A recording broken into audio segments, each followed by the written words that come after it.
Buenas tardes y ¿cómo están? Vamos a empezar a dialogar y a conversar un poco sobre lo que implicó para el mundo occidental y para la configuración del mundo moderno, fundamentalmente la perspectiva del encuentro, o lo que nosotros llamamos en la filosofía la construcción de la alteridad, de la diferencia del otro, ¿sí? Cuando justamente se da a partir de algo que no se tenía del todo o no se esperaba como una cuestión calculada, pensada. Estamos hablando básicamente de lo que fue el encuentro de 1492 entre los europeos y los nativos americanos, ¿sí? En ese sentido, entonces, para analizar y para empezar a ver cómo se construye el mundo moderno, hay una obra que es fundamental partir, que es justamente la de Svetan Todorov, ¿sí? No sé si se ve. Y este trabajo que se llama justamente La conquista de América y el problema del otro, ¿sí? Este semiólogo, historiador, filósofo de origen búlgaro, que residió hasta su muerte en París, en Francia, dejó una de las obras más interesantes para empezar a entender el, el estudio o los estudios de la alteridad, ¿sí? Cuando decíamos en filosofía, hablamos de alteridad, estamos hablando de la perspectiva que intenta comprender la construcción de la otredad, del otro diferente a mí, ¿sí?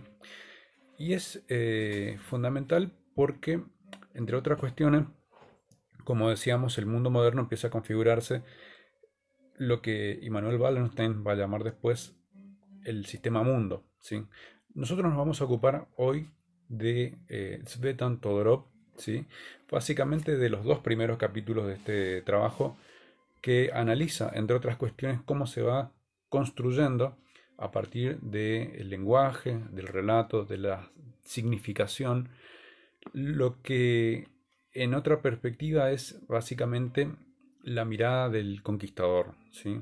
Cómo se construye la diferencia, y esa diferencia asimismo empieza también a ser el resultado de dos perspectivas completamente diferentes que entran a confrontar, ¿sí? Y esa confrontación tiene que ver también con la interpretación del universo, ¿sí? Del mundo, ¿sí? Son dos perspectivas que son diferentes, pero que también empiezan a, de alguna manera, después a confrontar, a chocar, y es ahí donde empieza también a construirse la resistencia, ¿sí? Que al principio era un proceso de admiración mutua entre ambos, entre digamos, los nativos y los españoles, etcétera. Por eso justamente es interesante entonces empezar este análisis con esta obra y el primer capítulo que se titula justamente Descubrir, ¿sí? ¿Por qué descubrir? En esta perspectiva lo que hace fundamentalmente Todorov es centrarse en la idea del descubrimiento, ¿sí? Todorov habla de un descubrimiento porque, como decíamos, es un hallazgo impensado, hasta podríamos decir fortuito, que se da justamente a partir de este encuentro que, entre otras cosas, digamos, eh, Colón, ¿sí? Esperaba con, digamos, conversar con los emisarios del Khan, de Genghis Khan, y estaba convencido que había llegado a las Indias, ¿sí? De ahí también esa denominación que sigue hasta el día actual de, bueno, los indios, ¿sí? Como los nativos americanos, cuando en realidad es una concepción completamente errónea, ¿sí? Cuando hablamos de los nativos, no estamos hablando de los indios de la India, ¿sí? Tampoco hablamos de, digamos, los nativos americanos como eh, asiáticos. Lo que encontramos acá es fundamentalmente que eh, cuáles son los motivos que impulsan a Cristóbal Colón a llegar al otro punto del mundo, ¿sí? Este, bueno, y tiene que ver también con la construcción del mundo que se estaba dando en ese momento, que justamente son las rutas que empezaban a cerrarse en ese momento a España. Ustedes saben, con la conquista de Constantinopla por los turcos en 1453, el camino seguro hacia el lejano oriente queda completamente cerrado para Europa y fundamentalmente para las ciudades italianas, venecianas que comerciaban y que habían enriquecido muchísimo, digamos, a esa burguesía del Mediterráneo y que ante la prohibición, ¿sí?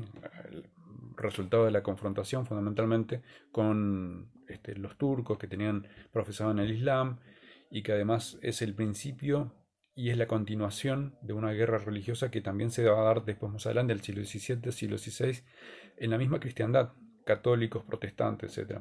Bien, y que también se traslada con sus vericuetos hacia América, pero de eso vamos a hablar más adelante.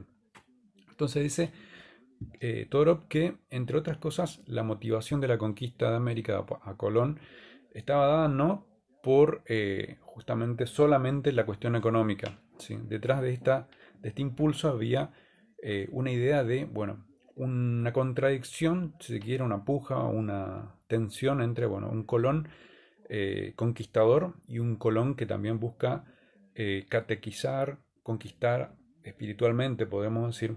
Entonces, hay unos elementos que son, digamos, propiamente medievales, ¿sí? Que empiezan a entrar de vez en cuando en contradicción con las ideas modernas, por así decirlo, ¿sí? Entonces es un hombre de la transición, Cristóbal Colón, que tiene un pie en el antiguo régimen, en el medioevo, podemos decir, ¿sí? Y una perspectiva que tiene que ver también con la construcción de la perspectiva moderna, del hombre moderno, ¿sí? Entonces, Colón permanentemente se siente a sí mismo como un emisario de las cruzadas, ¿sí? Alguien que tiene un mandato que tiene que ver fundamentalmente con la construcción, ¿sí? De, bueno, salvar, recuperar el Santo Sepulcro, ¿sí? Recuperar también fieles para el monarca, para el rey, ¿sí? Pero fundamentalmente los recursos económicos, oro, plata, especias que busca Colón, tienen que ver también con la financiación de esa campaña de conquista espiritual, si se quiere decir. ¿Sí? Y ahí es donde nosotros encontramos uno de los aspectos más interesantes del análisis que hace Todorov en relación a este personaje que es Colón. Basándose fundamentalmente en los diarios de los 4 viajes, lo que dice Todorov es que en realidad en el relato de Colón hay una hermenéutica, una interpretación, ¿sí? Que busca, entre otras cosas, analizar no solamente a los hombres, que en realidad no es un aspecto central en la perspectiva de Colón, sino que analiza la naturaleza mediante la observación, mediante el análisis, mediante los signos que le va prestando la naturaleza a Colón, ¿sí? Entonces, cuando descubre, por ejemplo, en sus relatos que, bueno, una bandada de pájaros está volando, etcétera, son signos que le remiten inmediatamente al Cristóbal Colón de la perspectiva moderna. Interpretar que cerca hay tierras, ¿sí? Que hay, digamos, árboles cuando ve troncos flotando, ¿sí? La observación, la experimentación, la comprobación empírica tiene que ver entonces con esos signos, ¿sí? Del Colón moderno que analiza la naturaleza y que también después vamos a ver adelante que tiene que ver con la admiración por estos signos. Bien, también hay una mirada de un Colón que busca, eh, digamos, entender ese mundo que está descubriendo, que está encontrando como algo diferente. En ese sentido también el Colón hermaneuta, ¿sí? Eh, digamos, siempre atento una vez que llega ya al contacto, digamos, con el territorio descubierto, eh, su perspectiva de admiración hacia las plantas, los animales, ¿sí? Y permanentemente el registro de todo esto, ¿sí? Nos lleva también que existe una especie de incipiente observación científica de la naturaleza, ¿sí? Una catalogación, una búsqueda de encontrar una nomenclatura que lo pueda clasificar, ¿sí? Aunque esa clasificación siempre remite, digamos, a lo que Colón tiene en mente, que es justamente lo que él ya conoce, ¿sí? Cuando él se refiere, por ejemplo, a las sirenas, dice en realidad las sirenas existen, etcétera, pero le entrecruza, digamos, esa lectura casi mitológica y dice, bueno, estos seres existen, bueno, pero en realidad no son tan bellos como se los comenta siempre en las narraciones mitológicas, etcétera. Entonces ahí es lo que vemos fundamentalmente es que la perspectiva de Colón intenta desmitificar o en todo caso separar también ese apego a aquel espíritu menos científico, por así decirlo. Entonces también hay una perspectiva que es también crítica respecto a con aquello que se va encontrando.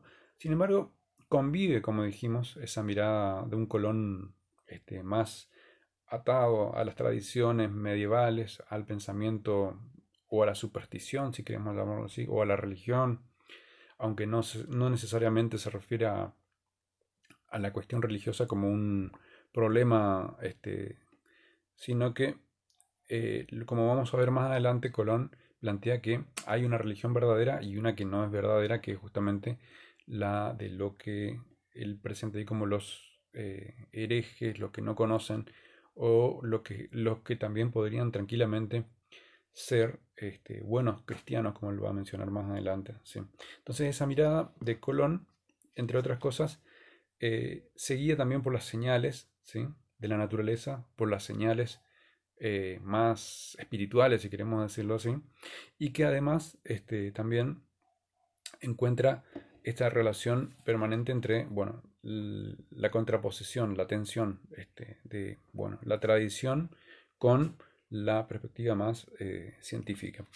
Bueno, dice Todorov que en realidad acá hay que reconocerle a Colón la hazaña de haber descubierto, pero fundamentalmente eh, un lugar que en realidad no sabía que era exactamente aquello que estaba encontrando, pero también hay marcas que muestran que se trata de un proceso de reconocimiento de algo nuevo, ¿sí? En ese sentido, entonces, lo que dice el Colón moderno, ¿sí? Entra en tensión con el Colón medieval, ¿sí? Porque el Colón medieval, entre otras cosas, busca siempre, cuando no puede encontrar en la observación, cuando busca respaldar sus argumentos, encuentra en la autoridad, por ejemplo, de los santos, de los evangelios, de los grandes filósofos, aquello que va relatando a medida que va describiendo. Y ahí es donde también se revela con mayor naturaleza ese Colón atado a la etapa anterior, al medioevo. ¿Sí? El Colón moderno, como dijimos, analiza la naturaleza, estudia los signos, los elementos que va encontrando, las aves, los pájaros. ¿Sí? Hay una admiración de esa naturaleza, pero también hay un proceso de darse cuenta de que son signos, son marcas que anticipan algo, ¿sí? Ese algo tiene que ver con un encuentro, ¿sí? Con tierras que hasta ese momento no se conocen, pero que se presuponen, deberían estar ahí, ¿sí? Por justamente esto que decíamos, la presunción de Colón de que en realidad había del otro lado el continente asiático, ¿sí? Con quien él pensaba comerciar y encontrarse, digamos, justamente para, digamos, obtener las especias, piedras preciosas, oro, etcétera, etcétera. Entonces, lo importante de esta mirada es que, dice Todorov, no solamente esperaba Colón obtener oro, ¿sí? Sino que además de esa mirada económica, comercial y también conquistadora, ¿sí? Hay una perspectiva que podemos decir es la de un monje, ¿sí? Que ve también la posibilidad de conquistar espiritualmente, ¿sí? Al otro, convertirlo, ¿sí? Hay una primera observación entonces que tiene que ver con la naturaleza y con los seres humanos, pero estos seres humanos son al principio, digamos, objeto de una admiración, de un reconocimiento, de un, digamos, de una admiración por la bonanza, por la mansedumbre, etcétera. Y finalmente después de esa admiración por la belleza, de ese deslumbramiento, viene este periodo que tiene que ver con la posibilidad de someterlos, ¿sí? Para, primero espiritualmente, para salvarles el alma, y después también para hacerles trabajar, ¿sí? Y bueno, después también hay recomendaciones de Colón en relación a por qué, digamos, transformar esas tierras en lugares de labranza, y ahí también se introduce por primera vez la idea de, bueno, conseguir esclavos, ¿sí? Y que, como sabemos más adelante, bueno, va a ser básicamente una de las tesis que va a defender Bartolomé de las Casas cuando va a decir en realidad los indios, ¿sí? Son objeto de, digamos, de cristianizarlos, y por lo tanto hay que salvarlos, ¿sí? Llevarles del cristianismo para salvar sus almas, ¿sí?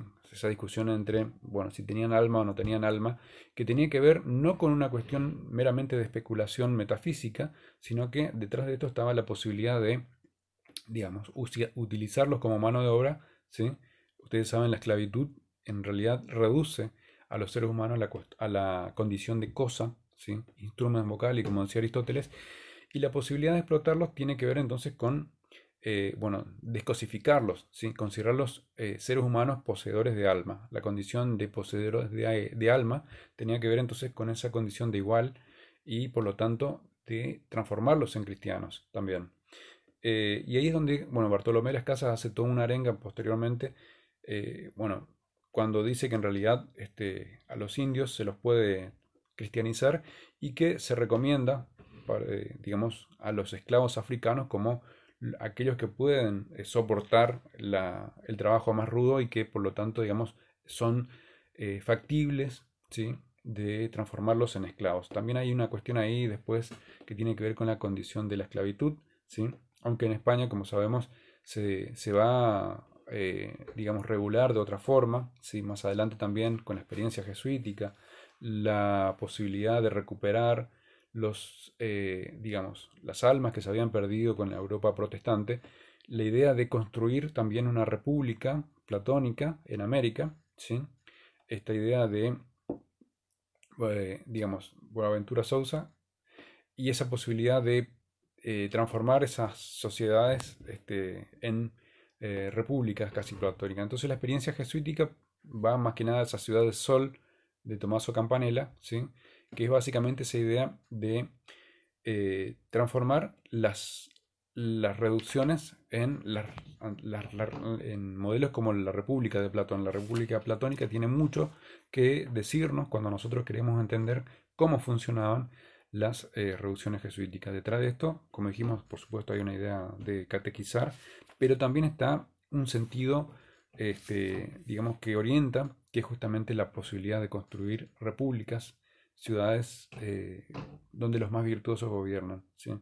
Bien, saliendo entonces nuevamente, vemos cómo la cuestión del lenguaje para Colón, más adelante, también empieza a ser un tema que empieza a tomar dimensión, ¿sí? La intersubjetividad en relación a cómo el lenguaje es visto como algo que tiene que ver con la condición humana, pero que Colón interpreta siempre desde una perspectiva, eh, desde su propia lectura subjetiva, ¿sí? Cuando escucha vocablos que son similares a palabras que él esperaba escuchar, por ejemplo, cuando habla los caribes, le dicen que son ellos caribes, ¿sí? Interpreta como una referencia, una autorreferencia al Kan. Son estos, dice Colón en su diario, los emisarios del Kan, y el Kublai Khan está muy cerca, ¿sí? Hay digamos, un reajuste permanente para, digamos, hacer, digamos, encajar lo que Colón espera escuchar o lo que quiere escuchar en relación a lo que los indios dicen, ¿no? A pesar de que no los entiende, y a pesar de que, digamos, se va a valer de dos intérpretes indios nativos, ¿sí? Que son los que después también los lleva a España y que son los que en realidad van a ser de puente, ¿sí? Colón en ningún momento hace un esfuerzo por comprender la naturaleza de la lengua de los nativos, interpreta más que nada las palabras en la justa medida de sus intereses y de sus expectativas, ¿sí? Entonces, hay una arbitrariedad de la construcción de los signos que tiene que ver con también relativizar siempre en función de la medida de las cosas que busca encontrar. Sí, hay también otra cuestión que tiene que ver con las limitaciones que tiene Colón, ¿sí? Hay una diversidad de lenguas que no conoce, que siempre las va reduciendo, ¿sí? A palabras, vocablos, que él intenta someterlos, ¿sí? A su propio juicio, considera que eso en realidad se trata de referencias, ¿sí? Referencias que llevan, digamos, a Europa, por ejemplo, como el río Tajo, cuando él dice que escucha que los nativos le comentan que habían ríos que tenían pepitas de oro, ¿sí? Y él dice en algún momento, cuando escribe en su diario, que ese río se parecía mucho al Tajo, aunque tenía algunas diferencias, porque se trataba de una naturaleza que estaba cubriendo de los dos lados, pero que fundamentalmente esa relación lo lleva permanentemente a tratar de ajustar esa lectura hacia aquello que ya conoce, ¿sí? Pero que en realidad no conoce, digamos. En realidad lo que hace es forzar los signos para que encajen en lo que le interesa a Colón, ¿sí? Las señas, las interpretaciones son en un primer momento entonces la forma de comunicación que se establece hasta que finalmente se logra la posibilidad de mediar con estos intérpretes. Hay otra cuestión que tiene que ver también con la relación entre Colón y los indios y que tiene que ver justamente con la naturaleza, los árboles, etcétera, como ya dijimos, y que es como la admiración, el asombro va permanentemente eh, ligando, digamos, a la lectura que hace Colón de estos hombres y de estas mujeres. Colón dice también que existe en esa tierra nueva gente muy bella, ¿sí? Que están desnudos, ¿sí? Que esa cuestión de la desnudez también tiene que ver con su relación con digamos, con el pecado, ¿sí? Con esta idea que lo lleva nuevamente hacia atrás, hacia un periodo medieval, ¿sí? Entonces, también hay un momento en el cual Colón intenta vestir a los nativos para que, de alguna manera, de esa forma, los, los logra transformar en un interlocutor a la medida, ¿sí? A la medida de la percepción del cuerpo, ¿sí? El europeo en ese momento ya tiene una idea de lo que, digamos, lo que implica la desnudez en relación al pecado, el pecado original, etcétera, y que tiene que ver básicamente con nuestra mirada, como dijimos, eh, sesgada por la lectura religiosa. Hay otra cuestión que tiene que ver también con la religión y justamente la cultura. ¿Sí? Nosotros dijimos que el comportamiento que tiene Colón en relación a los nativos es muchas veces el de un coleccionista, ¿sí? De objetos, de cosas, ¿sí? Y ahí es donde aparecen estas menciones a las famosas cuentas a cambio de oro, o sea, espejitos de colores, etcétera, como se instala después en el discurso más anticonquistadores, ¿sí? Y donde fundamentalmente lo que dice Todorov es que esto se da porque los nativos consideran o tienen un sistema de valoración del intercambio completamente diferente al de los europeos. Lo que están valorando ahí no es tanto el valor económico, que en Europa tiene que ver con el resultado histórico de la constitución del valor monetario, ¿sí? El oro en Europa se transforma en una mercancía que simboliza valor, pero porque también hay una relación diferente y una relación que es histórica en relación a la constitución del valor y del símbolo. La moneda de oro en ese momento entonces tiene que ver con una significación y una valoración que solamente tiene lugar en Europa. En América entonces esa valoración no existe, no es que no exista comercio, existía un comercio, pero el comercio tenía que ver con otro tipo de intercambios, ¿sí? El comercio, por ejemplo, de cacao, que tenía un valor ceremonial, religioso, el comercio de otros alimentos, otros productos, ¿sí? Y por supuesto también la obsidiana, que tenía que ver con la utilización de en los rituales, ¿sí? Las famosas cuchillas de obsidiana que se utilizaban en los rituales, que son muy famosas porque se los utilizaban para los sacrificios humanos. Eh, entonces dice Colón en relación a esto que, bueno, se jacta a sí mismo del intercambio, que siempre es favorable a sí mismo, pero que no hay una comprensión real de lo que implica el intercambio por parte de Colón. Otra cuestión que tiene que ver también con la valoración de la conducta de los nativos, ¿sí? En un momento Colón dice, bueno, su cobardía, su generosidad, ¿sí? Exalta su generosidad cuando obtiene oro, que es lo que quiere, pero también los acusa de cobardes cuando, por ejemplo, estos nativos salen huyendo, por ejemplo, del sonido de las de los arcabuces o de los perros, los mastines, con los que después los van a cazar, ¿sí? Para someterlos, ¿sí? Y ahí también esta idea de que, bueno, se termina la admiración, ¿sí? Y empieza entonces la relación más colonial y de conquista propiamente dicha. La cobardía entonces tiene que ver ya con una mirada más de la dominación, ¿sí? Entonces dejan de ser los buenos y pasan a ser unos cobardes, ¿sí? Dejan de ser unos seres angelicales, los indios, para ser seres que pueden ser cazados, pueden ser, digamos, sometidos, ¿sí? Con los peores castigos, con las peores formas, y que tiene que ver ya con el paso que se da justamente a partir de la construcción de la dominación y de la conquista, que viene, digamos, ya por todos estos otros medios, que es, bueno, la religión, digamos, el esclavismo, el deseo de obtener metales preciosos, ¿sí? Entre otras cosas, que como sabemos también es más allá de que, bueno, tenemos esa contradicción, podemos decir en Colón, el deseo de obtener oro está siempre presente y no por eso deja de ser algo que puede dejarse a un costado. Bueno, dice Todorov también que la idea de Colón convive con esa contradicción de la propagación de la fe, pero también de la búsqueda de someter y de obtener réditos económicos. ¿Para qué? Bueno, para enriquecerse, para también conquistar el Santo Sepulcro, pero también con la idea de, digamos, agradar a los reyes, a los monarcas que están en España, pero que también, entre otros aspectos, necesita de la conquista. Entonces, para ir cerrando este capítulo, digamos, Todorov dice que la conquista lleva una marca que tiene que ver con la construcción de la alteridad, ¿sí?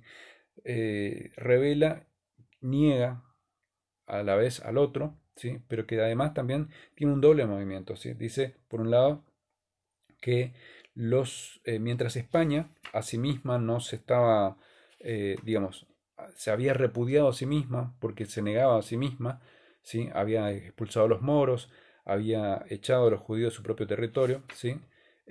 Hay una negación de la misma España hacia su propia condición de ser, ¿sí?